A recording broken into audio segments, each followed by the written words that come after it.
Шефицата на Европската комисија Урсула фон дер Лајен следната среда пристигнува во Скопје. Иако агендата не се соопштува, се очекува да се сретне со целиот државен врв. Посетата доаѓа во време кога македонската влада најави дека по завршувањето на изборите и стартот на новата година ќе се интензивира диалогот со официјална Софија. Во пресрет на доаѓањето на фон дер Лајен, австријската министерка за Европа, која во официјална посета на Македонија, потврди дека заедно со Словенија, Германија и Италија иницираат промена во процесот на одлучувањето за пристапување на земјите кандидатки, односно едногласноста да се замени со квалификувано мнозинство за техничките прашања во преговорите. Австрија ќе се заложи за квалификувано мнозинство за влегување на нови земји во Европската Унија со цел да се намали бирократијата.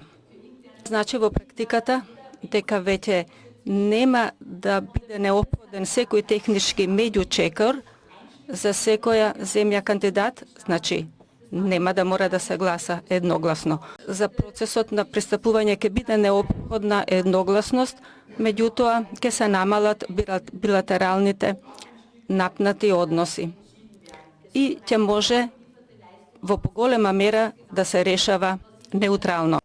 Австрија смета дека билатералните прашања треба да се дискутираат и решаваат билатерално, а кога станува збор за проширувањето, членките треба да зборуваат во еден глас. Заедно со Словенија стојат на располагање за посредување во диалогот меѓу Скопје и Софија.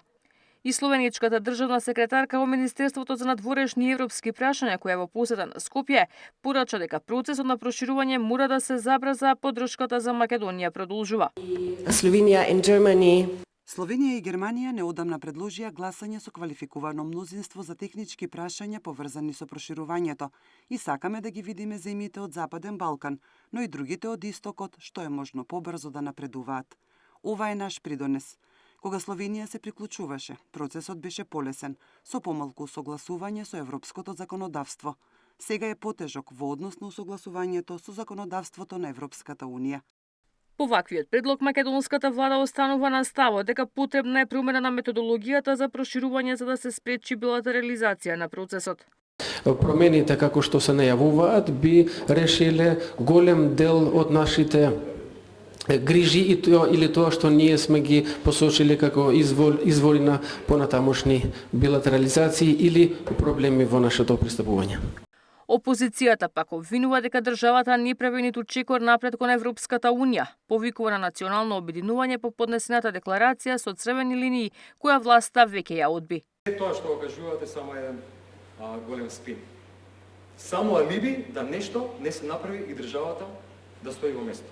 Да не се продолжат преговорите, да не се направи мерка во интерес на граѓаните. Така не се води држава. Извинете. На потек сега Европската комисија која треба да донесе конечна одлука. Иницијативата за поедноставување на процесот на носење одлуки, која е поддржана од 16 членки, по неодамнешниот самит во Копенхаген наишла на голем отпор од Унгарија, Франција, Холандија и Грција. Ивана Соколовиќ најдова, Сител телевизија.